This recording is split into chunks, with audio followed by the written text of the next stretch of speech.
Começar, doutor Davi, gostaria de convidá-lo para fazer a abertura dos trabalhos aqui, doutor Davi, por gentileza.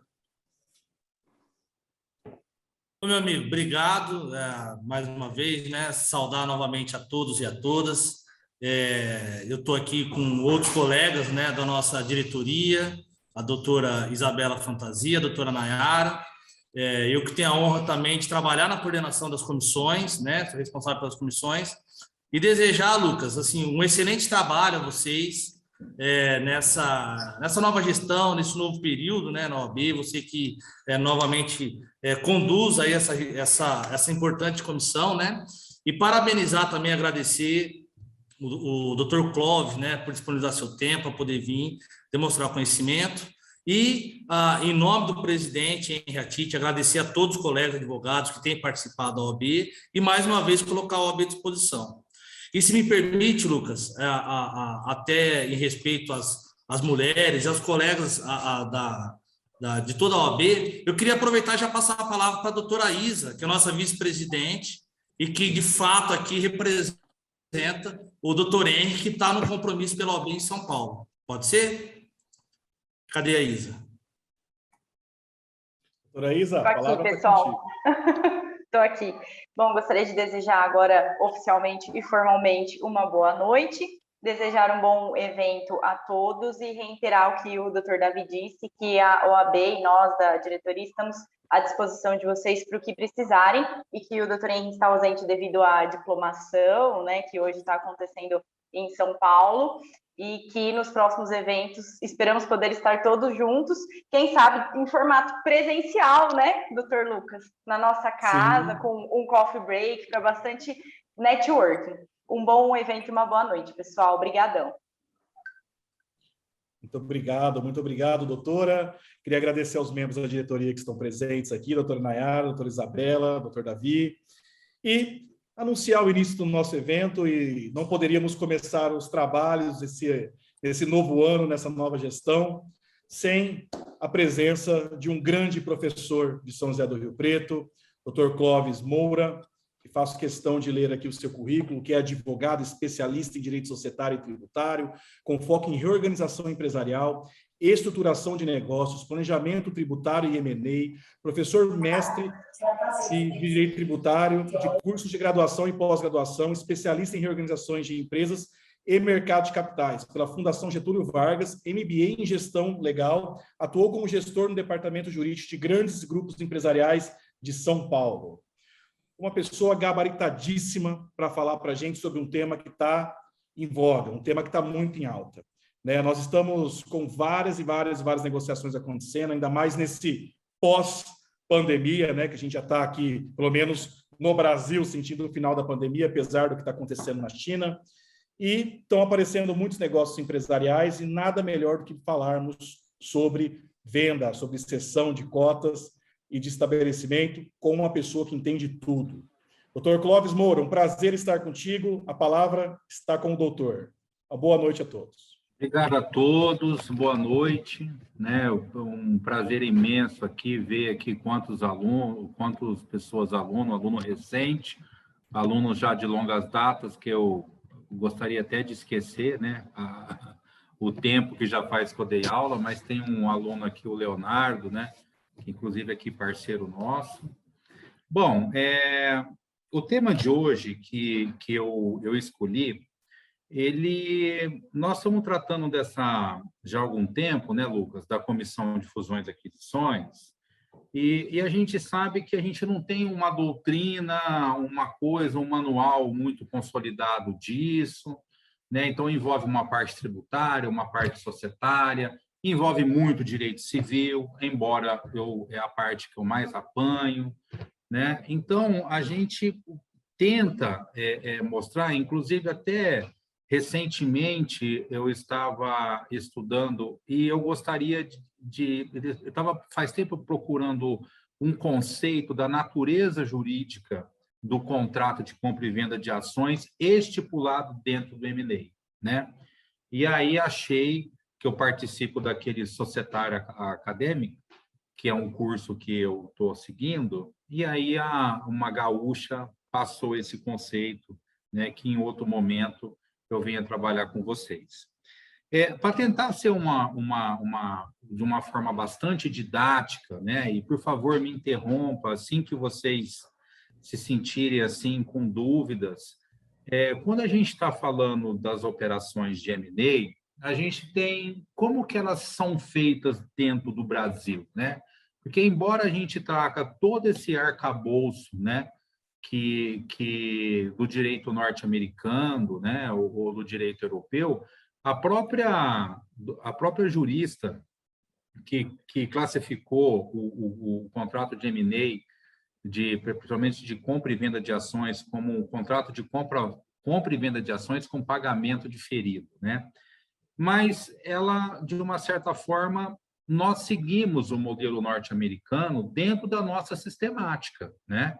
Porque no mundo se achou melhor que a grande parte dos negócios, né, seguiu esse modelo no que nós estamos fazendo, no que estamos estudando, e o que é utilizado aqui também no Brasil, porque é o modelo que melhor dá segurança e é o modelo financiável, né? Ou seja, é onde eu vou conseguir, porque nenhuma operação de M&A eu vou chegar aqui e vou comprar uma empresa. Não, vai ter um fundo por trás de mim, vai ter um banco por trás de mim, e assim sucessivamente.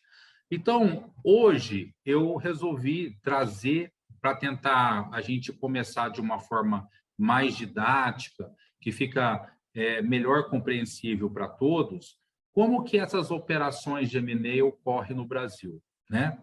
Então, no Brasil, especificamente, a gente vai ter dois tipos de operações.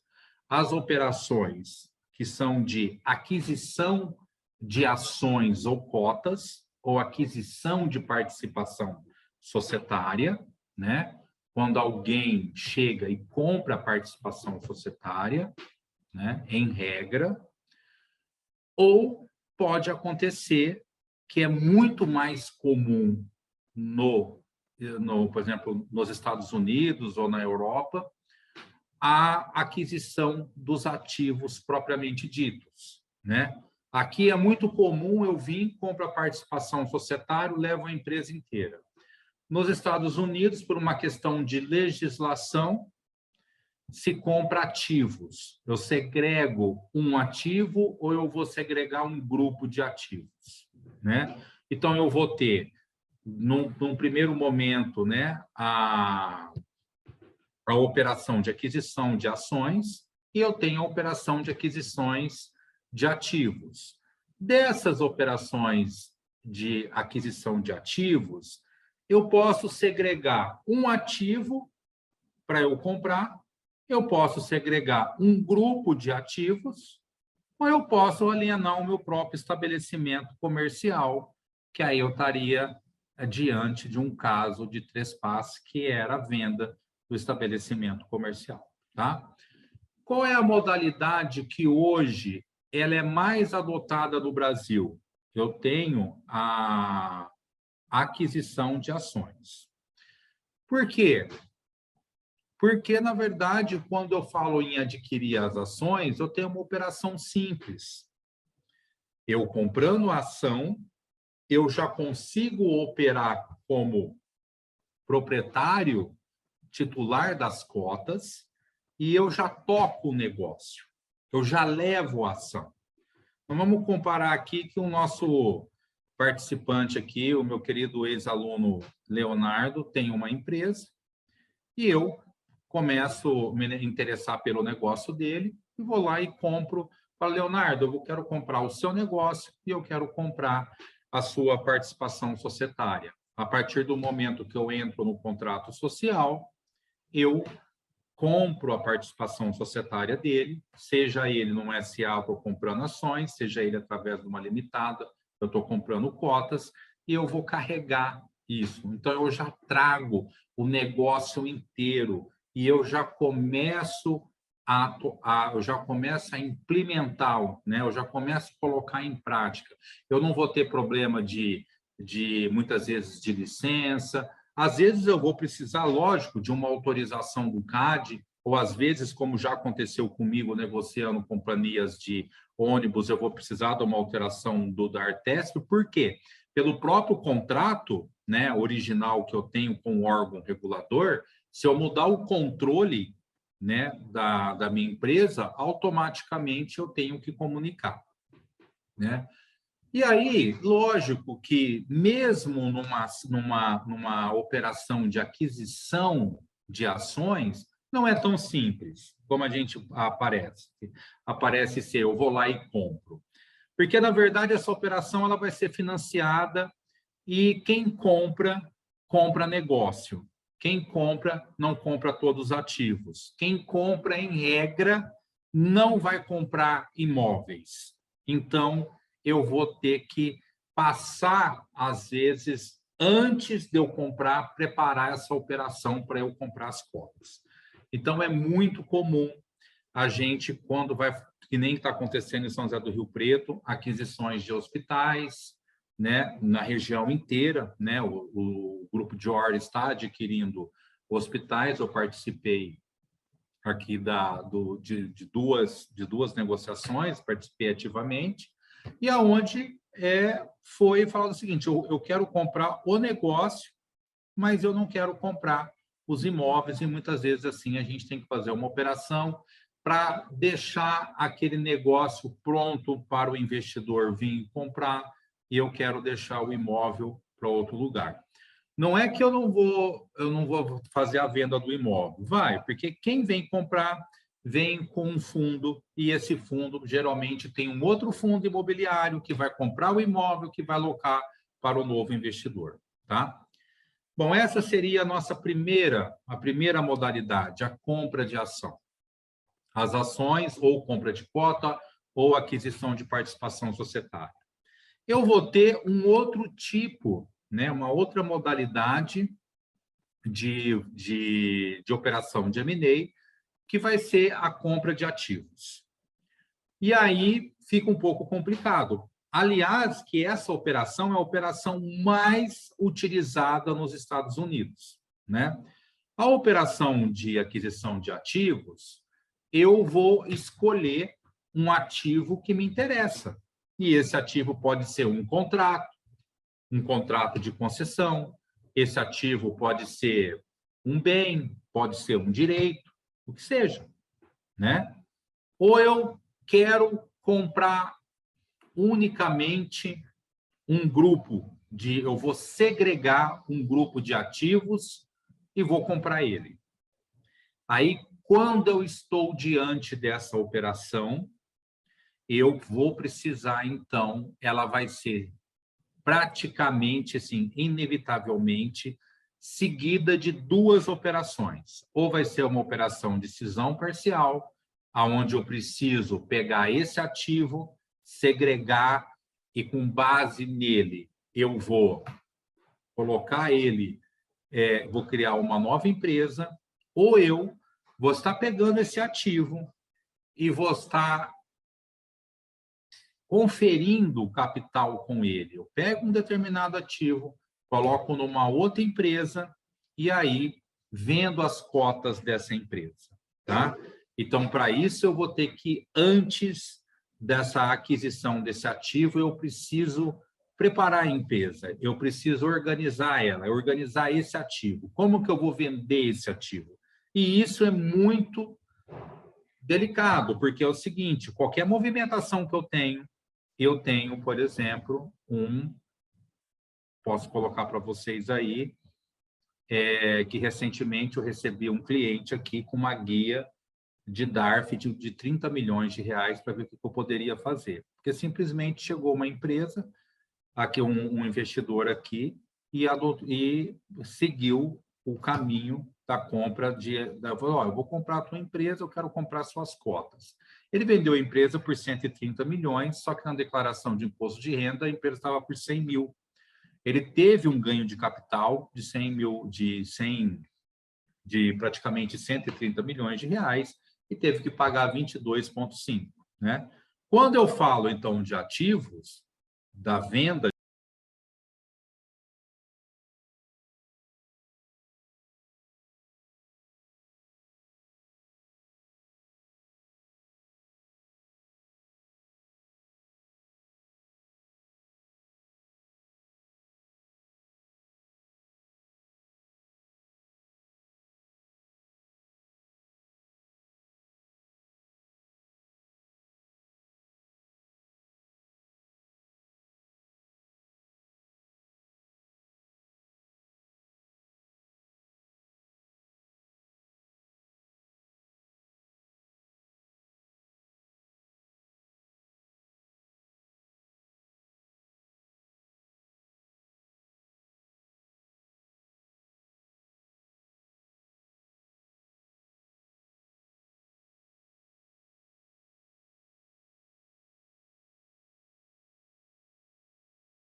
gente recebe eu vou receber R$ 1 milhão de ações, né? E aí que vem a grande pergunta, né? O que todo mundo está questionando aqui, que geralmente chega aqui para nós olha, eu criei o projeto, coloquei muito dinheiro até por fora no negócio. Estou com um negócio que eu coloquei, meu capital social está com R$100 mil. Aí chega o Clóvis e quer colocar R$1 milhão, o Clóvis vai me diluir, sendo que eu quero um negócio 50%, 50%. Olha, para a gente trabalhar isso dentro de uma limitada, vai ficar difícil, porque na limitada manda mais quem tem mais capital social.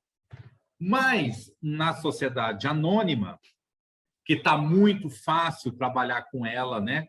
Parou de ser aquele bicho de 7 cabeças para a gente, vai vigiar a regra, uma ação, um voto. One share, one vote. Então, o que eu faço? Hora que eu pego esses R$100 mil, esse R$1 milhão, eu coloco um valor nela de R$100. Cada ação vai ter R$100. Então, não importa para mim que eu tenho R$1 milhão de reais, as minhas ações valem R$1 milhão. Vale que eu tenho o mesmo número de ações que o Lucas. A ação do Lucas vale R$1 ou vale R$10, a minha vai valer R$100. Então, eu compro essa sociedade, eu entro como parceiro dela. Então, é uma forma de aquisição. Só que, mas Clóvis, qual que é o contrato que se faz com isso? É um contrato de compra e venda? É um SPA, né, onde eu compro as cotas, eu compro as ações? Não. Ele vai ser, na verdade, um acordo ou um contrato de subscrição de ação. Eu subscrevo a ação. E aí, lógico, que o Lucas estava sozinho na empresa e, de repente, apareceu, mesmo equalizado 50-50, um outro sócio, que é o Clóvis, e aí, porque ele tem injetado.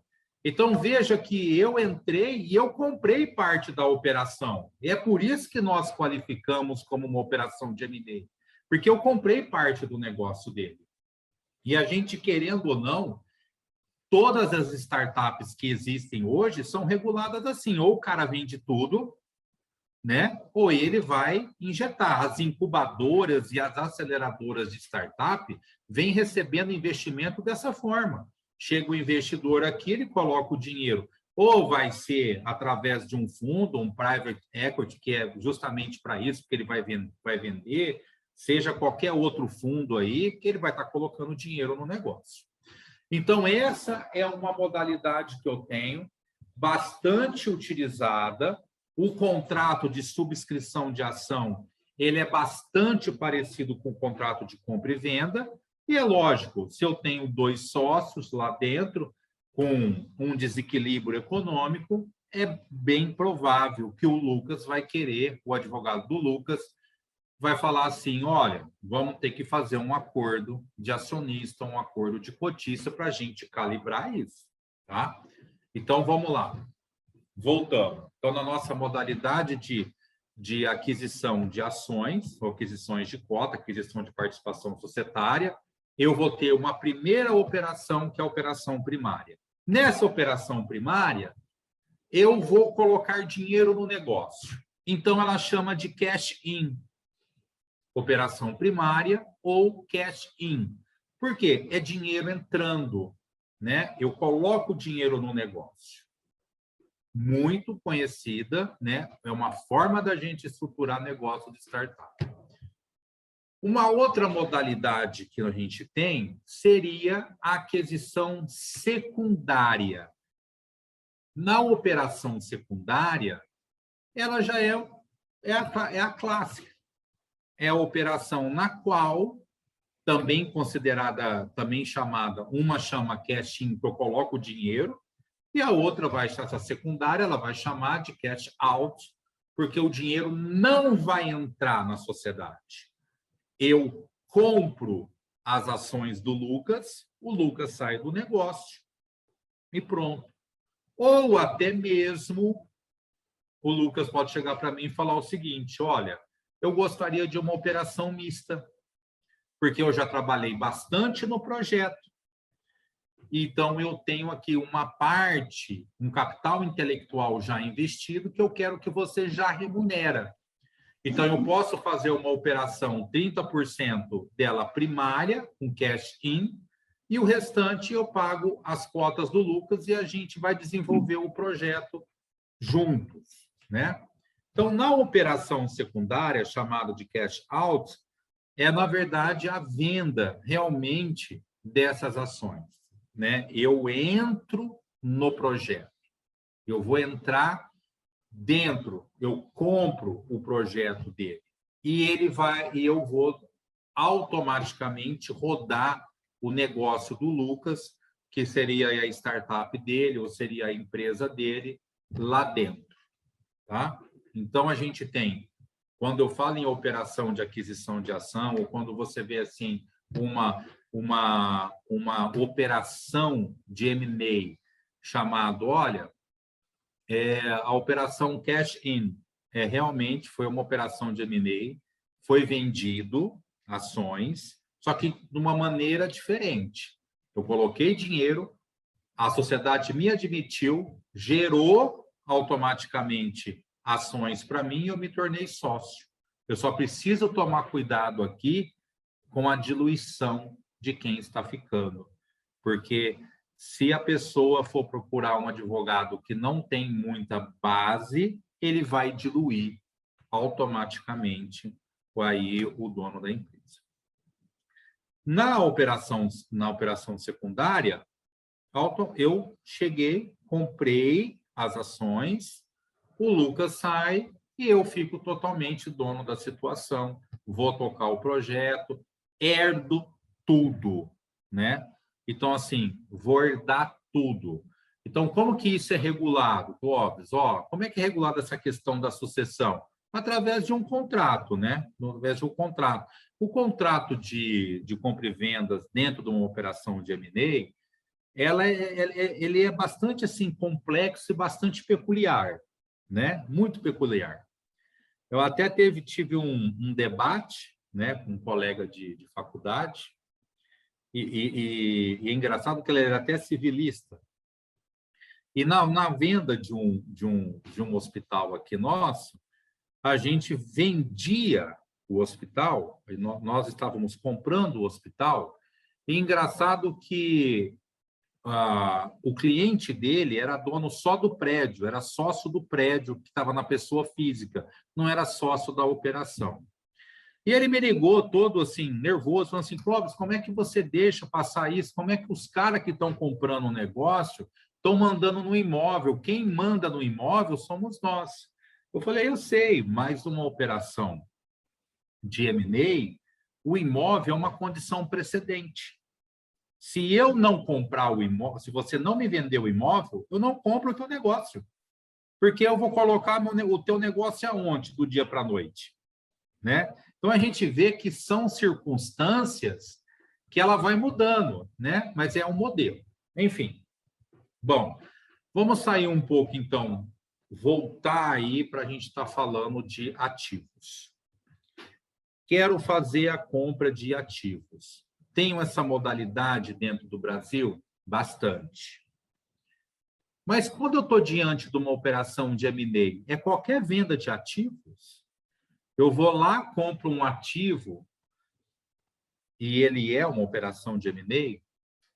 Ou eu não posso fazer simplesmente um contrato de compra e venda? Né? Olha, quantas empresas vendem os seus galpões? Quantas empresas estão vendendo maquinários? Quantas empresas vendem ativos rodantes aí, que a gente sabe? Muitas, né? E aí são ativos que naquele momento não interessa para ela. Então, quando eu estou diante de uma operação aonde eu estou comprando um grupo de ativos, que com esse grupo de ativos eu formo um determinado negócio com aquele grupo, eu estou diante de uma operação de M&A. Então, por exemplo, recentemente a gente fez a venda de uma transportadora aonde dentro da transportadora ela levava combustível para uma grande distribuidora, que é a Raíssa, só que dentro dela existia vários ônibus, porque a empresa também tinha como um dos objetos o transporte de passageiros. Só que ela não queria mais levar passageiro. Não era a especialidade dela. Em um determinado momento do negócio, surgiu isso, ela teve que engolir. Mas ela queria se desfazer disso. Então, o que foi feito? Foi feita uma cisão na empresa, colocado esses caminhões que nós chamamos numa outra empresa, né, num outro veículo, e veio o investidor e comprou as cotas e levou. Então, eu tenho uma operação de M&A quando eu estou diante de um agrupamento de ativos que, juntos, ele formam um determinado negócio.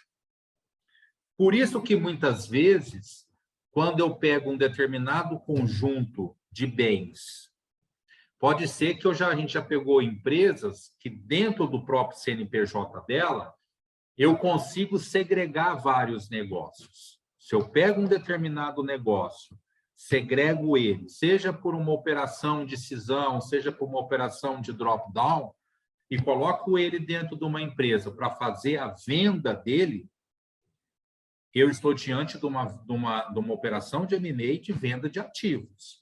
Mas, no entanto, eu já tenho várias decisões do CARF que considera essa operação de drop-down ou essa cisão como uma venda de um estabelecimento. Porque eu, com esse agrupamento, eu formei um próprio estabelecimento comercial. E aí, levei, né? Então, muitas vezes é muito complicado, por exemplo, principalmente quando a gente trabalha com situações que são regulamentadas, que a gente vai pegar determinado agrupamento de ativos e colocar, eu não vou conseguir rodar ele do dia para a noite. Então, não é, de repente, eu pego o ativo e coloco aqui. Tem ativos que eu preciso de licença, tem ativos que eu estou comprando de uma determinada empresa que eu preciso carregar os funcionários, que eu preciso carregar, muitas vezes, a inteligência toda dele. Então, assim, eu demoro mais. Então, muitas vezes, a gente vê que, muitas vezes, chega um investidor, e esse investidor, geralmente, um investidor, por exemplo, norte-americano, não conhece a operação aqui, então ele chega e os grandes escritórios falam o quê? Vamos fazer o seguinte, vamos abrir uma empresa, dentro dessa empresa você coloca a sua operação e aí você se habilita dentro dessa operação para você, com o tempo, você receber esses ativos que você está. Então, dentro de um tempo aí que a gente chama de maturação, ele vai correr para conseguir licença, ele vai concorrer assim, com uma série ele vai atrás de uma série de elementos para tornar ele para tornar ele capaz de estar conduzindo esse negócio, tá? Então, assim, dentro do que eu falo de aquisição de ativos, eu tenho essa figura. Então, eu posso estar vendendo um ativo isolado, que eu não vou chamar ela de uma operação de M&A, posso até chamar esse ativo, né?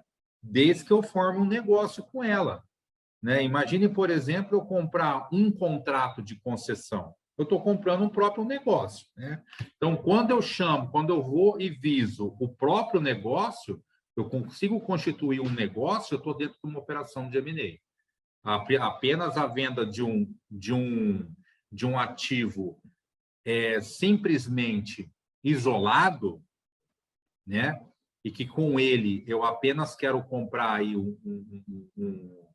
um imóvel, eu quero comprar um determinado bem, eu vou fazer um contrato de compra e venda de um maquinário, um contrato de compra e venda de um imóvel, eu estou fora da operação de M&A. Tá? E aí eu tenho também uma outra parte que é a venda de aquisição de estabelecimento comercial, né? Também é uma operação de M&A quando eu vendo o próprio estabelecimento comercial, que é aquele, eu só vou ficar com o CNPJ. Eu vendo tudo, né? Automaticamente, eu vou pegar todo aquele estabelecimento comercial, todo aquele conjunto de bens que formam o estabelecimento comercial, faço a venda dele através de um instrumento chamado trespasse. Veja que eu estou vendendo todo o negócio. E aí eu tenho toda uma regulação, todo um procedimento para fazer, que está lá no 1044 do Código Civil, e toda uma causa de sucessão dentro do artigo 183 do Código Tributário Nacional. Tá? Então, veja que, mesmo eu trazendo aqui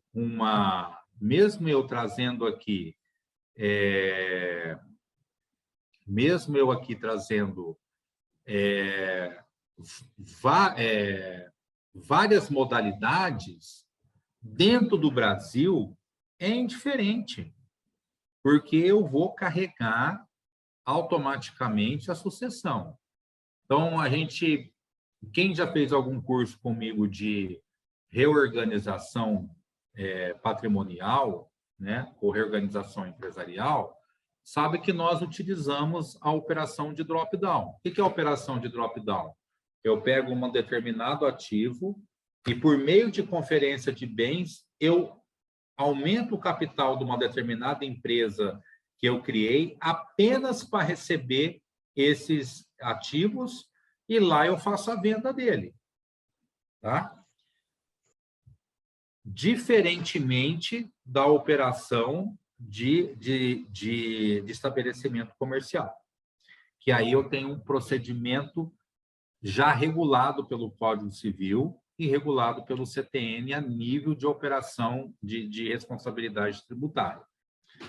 Como que fica a sucessão disso, né? O que me resguarda disso, né?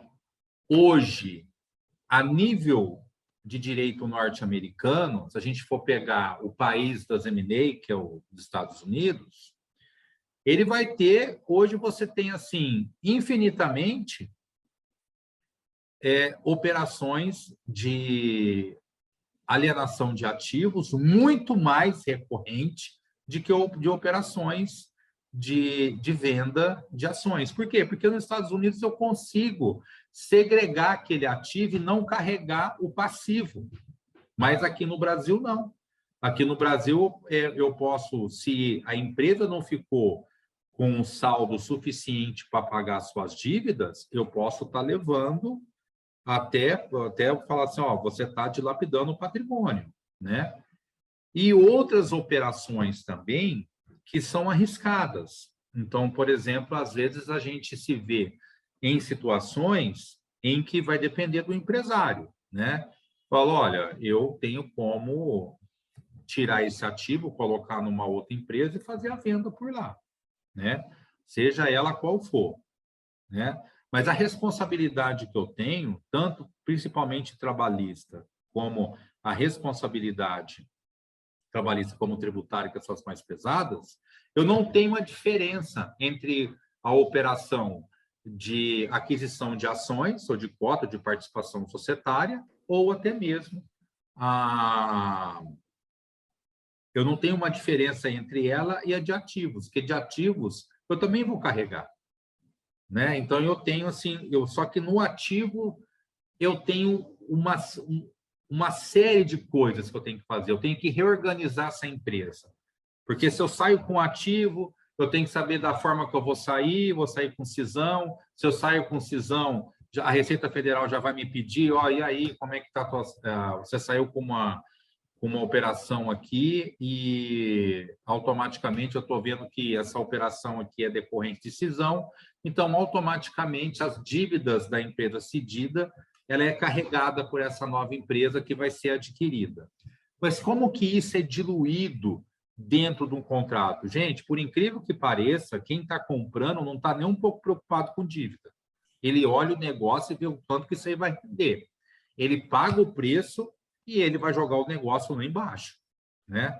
Então, é muito comum a gente pegar as cláusulas no contrato de M&A e ver lá a cláusula earn-out, né? Que é justamente eu me responsabilizar, né? Ou seja, o earn-out é quando eu compro eu coloco a cláusula e condiciono o resultado, a minha compra é um resultado de uma performance da empresa. Pode ser isso. Ou pode ser também que, eu vou comprar isso daqui, eu vou comprar a tua empresa, só que na due diligence eu observei que você tem um passivo oculto imenso. Um passivo oculto imenso.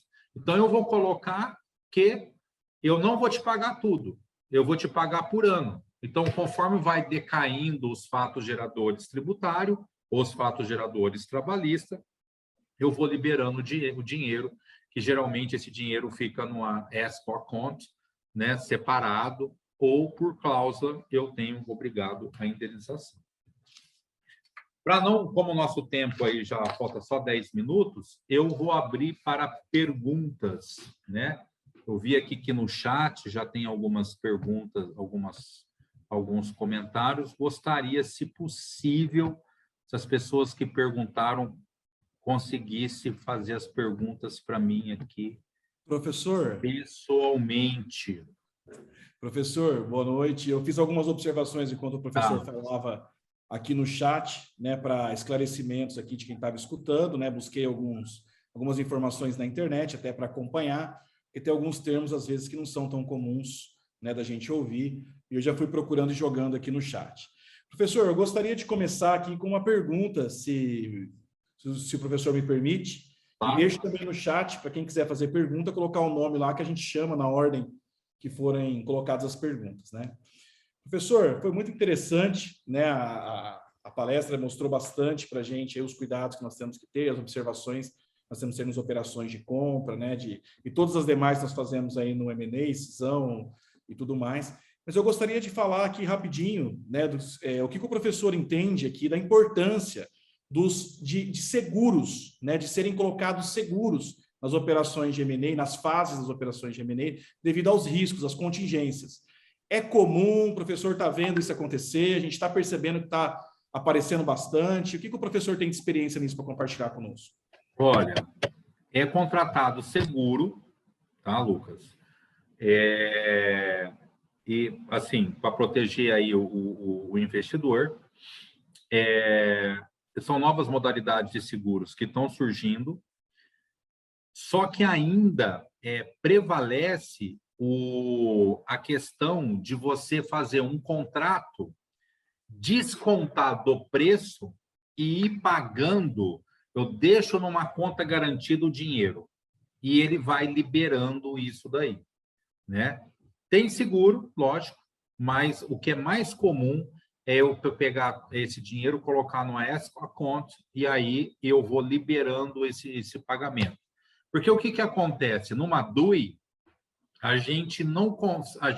muitas vezes, eu comprei um determinado, quer dizer, a gente passa pela DUI, faz o contrato, assina, aí tem um período. Nesse período, eu tenho que cumprir todas as condições precedentes, e uma delas é eu conseguir falar o seguinte, realmente o que você deve é aquilo. Mas o que acontece? Eu levanto passivo oculto. Passivo oculto é aquele que não...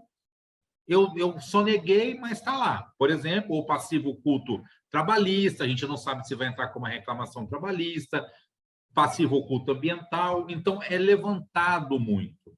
Tanto é que no hospital aqui que a gente trabalhou, o hospital foi vendido por 20 milhões e o passivo oculto era de 50. Então, o que aconteceu? Só que foi levantado o risco, assim, que não seria um risco provável, nem possível. A gente considerou como remoto. Tanto é que até o presente momento não aconteceu nada. Mas a gente vê que boa parte do dinheiro foi dado uma entrada, né, um pagamento inicial, e toda a demais verba ficou presa. E foi feita uma operação primária. Perdão, uma operação secundária. Bom, professor, obrigado pelo esclarecimento. Agora nós temos uma pergunta aqui do nosso amigo Leonardo. Leonardo, a palavra está contigo. Obrigado pela presença e boa noite. Eu que agradeço, Lucas. Boa noite para todo mundo. Primeiro, parabéns pela palestra, professor.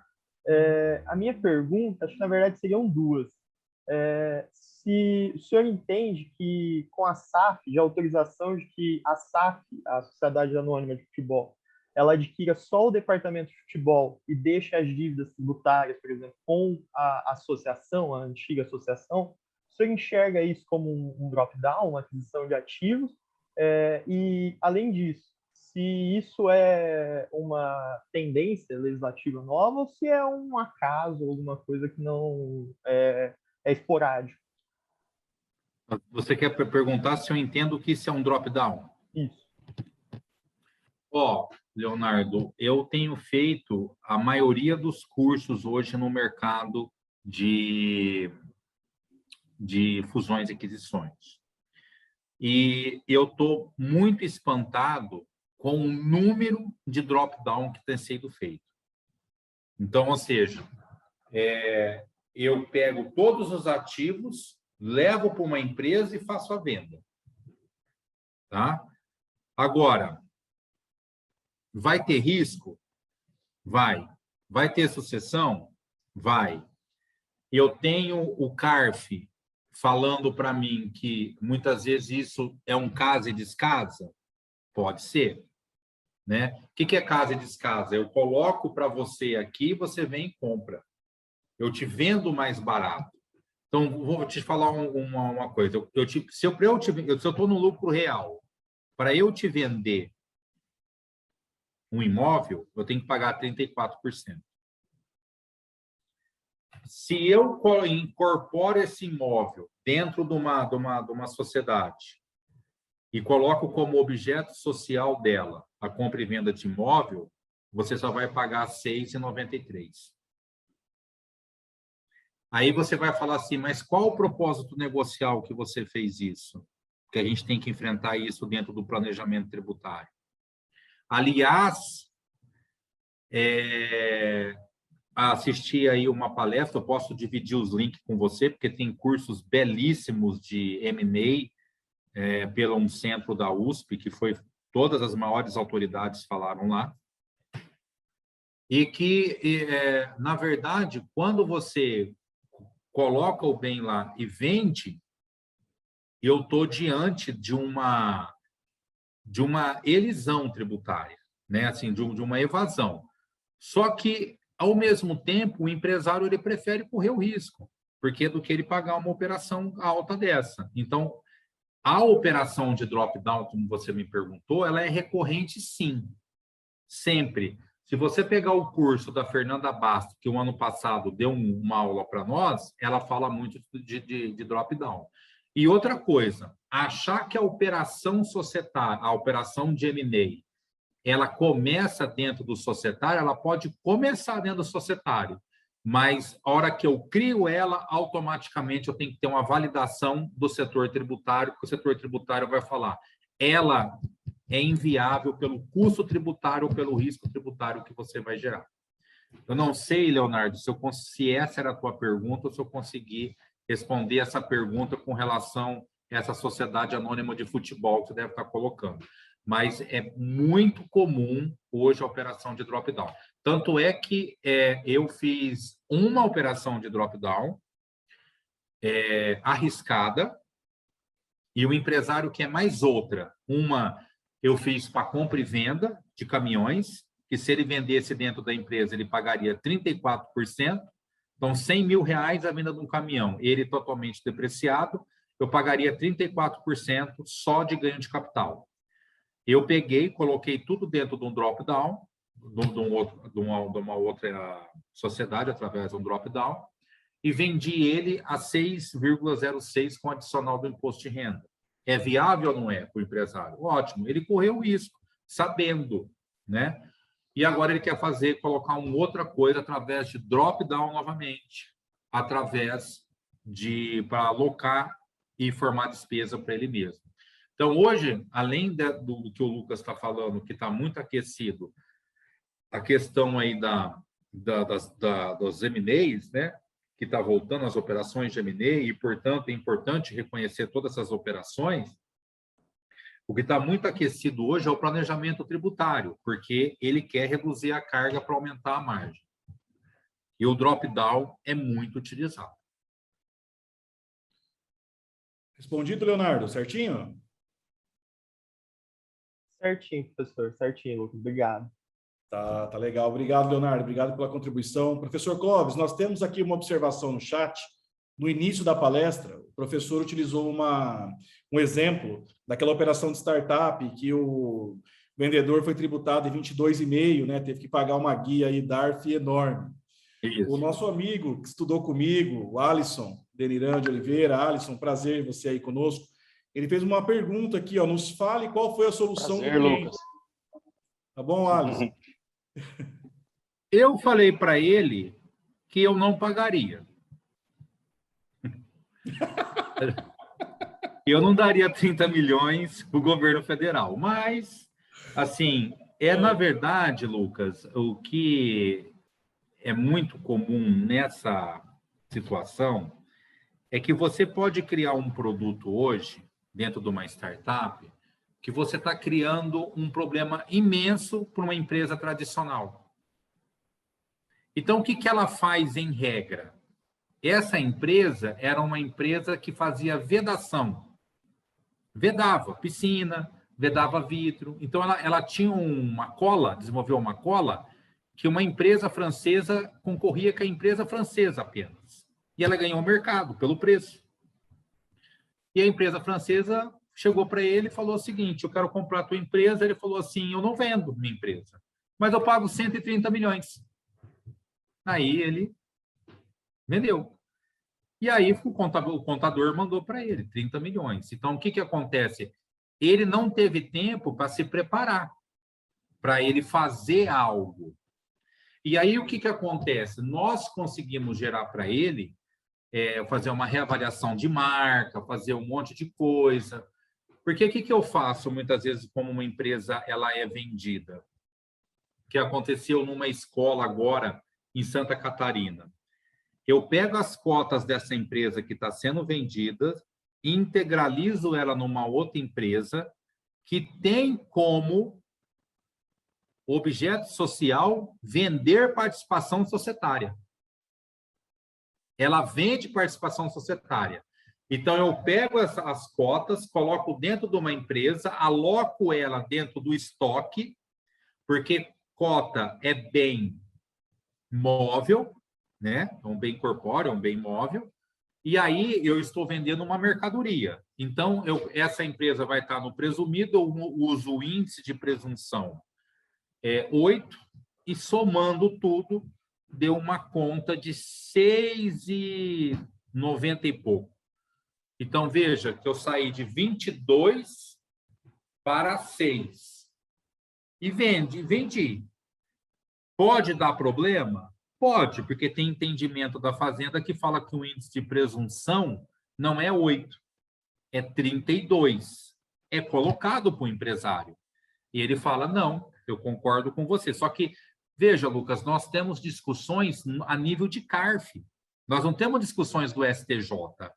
Então, o STJ está aí realmente dando decisões. Eu fiz uma operação esses tempos atrás que a pessoa queria fazer, precisava sair de uma empresa, eu precisava comprar, só que eu tinha o quê? Um imóvel. Eu precisava comprar suas cotas te dando uma casa. Só que quando esse imóvel saía daqui, eu pagava 34, e quando eu vendia minhas cotas, eu pagava 22. Eu não queria fazer isso. E era uma operação de M&A. Só com pagamento, em vez de eu pagar você em dinheiro, eu estou pagando em imóvel. O que eu fiz? Coloquei as cotas dentro de uma empresa, coloquei o imóvel dentro de uma empresa, gerou essas duas empresas novas, eu fiz permuta de cotas. E agora foi sacramentado no CARF e no STJ que permuta de cotas ou permuta de ações não tem ganho de capital. Essa